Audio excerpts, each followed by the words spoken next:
Estou de volta nas aulas de História do Brasil, com o componente curricular de História, e a gente vai dar continuidade às nossas aulas específicas sobre a História do Brasil.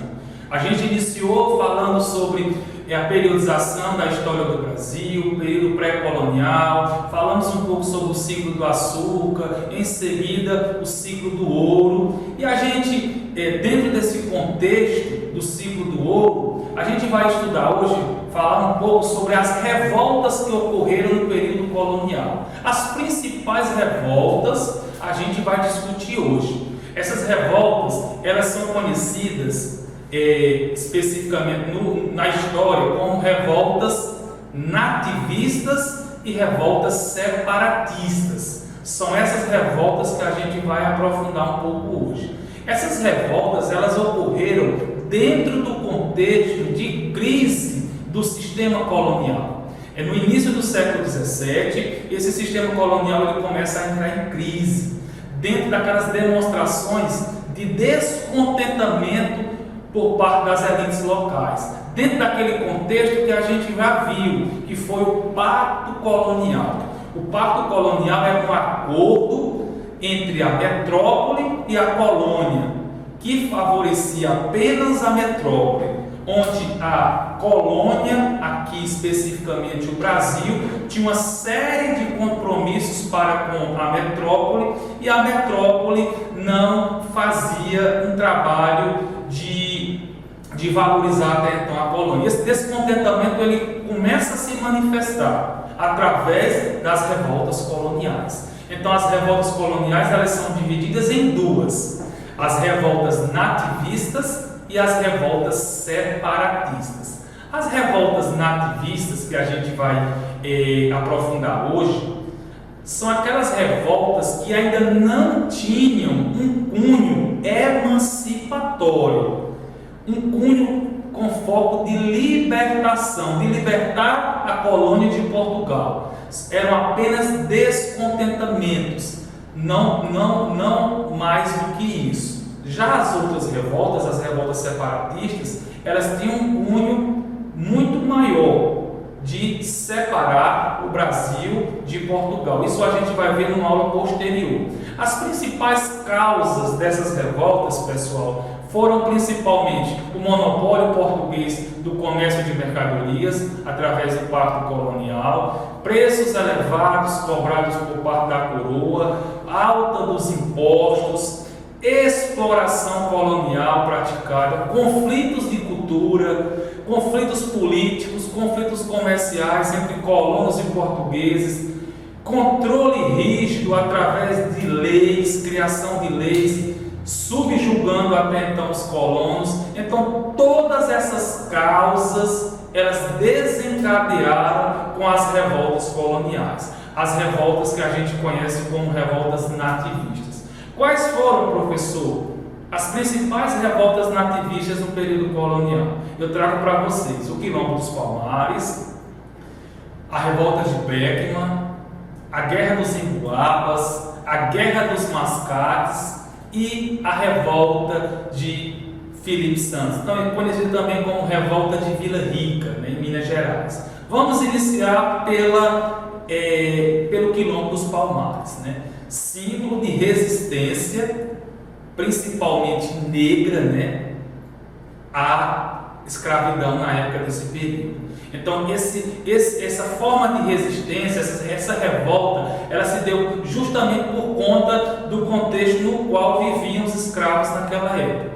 Viviam na condição de um objeto, na condição de mercadoria. Então o Quilombo ele foi construído na capitania de Pernambuco, hoje ali entre o estado de Pernambuco e Alagoas, né, numa região chamada Serra da Barriga, que é ali atual no estado de Alagoas. Então ele ficou conhecido, o Quilombo do Palmares, como o maior quilombo da história do Brasil. Muitos negros escapavam, fugiam dos seus senhores, conseguiam fugir e começaram a habitar essa região, uma região muito protegida, uma região montanhosa, onde chegaram a habitar mais de 30 mil escravos fugitivos, né? Começou por volta ali do início do século XVII até o final do século XVII. Durou quase 60 anos. O líder desse movimento, Zumbi dos Palmares, né, que hoje é referência no Brasil e também recebe uma homenagem no dia 20 de novembro como o Dia da Consciência Negra, né? Acabou sendo caçado, morto e degolado por parte das autoridades portuguesas, né?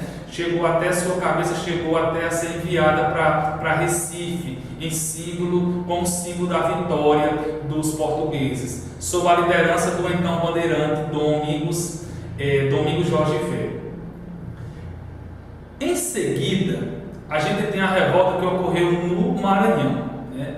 Ali por volta de 1684, a revolta de Beckman, né? Essa revolta de Beckman ela foi liderada pelos dois irmãos, Manuel e Tomás Beckman. Ela se insere naquele contexto de crise, de insatisfação por parte das elites para com o governo português. E especificamente aqui a revolta de Beckman foi uma revolta organizada pela elite, pelos chamados homens bons do Maranhão, né? Então, por conta das suas insatisfações com medidas tomadas pela coroa, relacionadas ao comércio local, trato com os indígenas, né? A gente já viu que houve uma troca de mão de obra, que deixa de ser indígena e passa a ser escrava. Isso não foi boa vista por parte das elites locais do Maranhão, e eles reclamavam também em relação ao monopólio da Companhia de Comércio do Maranhão, que era a única que era autorizada a comercializar e vender os produtos nessa capitania. Isso começou a falta de produtos que se tornou constante. Isso gerou de fato essa revolta, né? Os revoltosos eles foram reprimidos violentamente. Apesar da revolta não ter conquistado os objetivos que traçavam as elites, mas de qualquer maneira deu uma chacoalhada por parte da elite do governo de Portugal. Em seguida, já no início do século XVIII, pessoal, a gente tem a Guerra dos Emboabas, que ocorreu entre 1708 e 1709, ocorreu na região das Minas Gerais. Dentro daquele contexto do ciclo do ouro, quando foram descobertas as primeiras jazidas de ouro no Brasil, especificamente na região conhecida como Minas Gerais, hoje atual estado de Minas Gerais, né? Então, o motivo principal dessa guerra foi a questão do monopólio da área de minério. Os emboabas e os paulistas, né? Os emboabas e os paulistas entraram em confronto, e essa derrota ela coube, né, aos emboabas, né? Os emboabas eles foram derrotados, chamados paulistas, né, foram derrotados, e aí se dirigiram para outras regiões em seguida, como Goiás e Mato Grosso, onde de fato começou a interiorização maior ainda do Brasil nesse período. Ali entre Goiás e Mato Grosso, o país se tornou mais extenso territorialmente.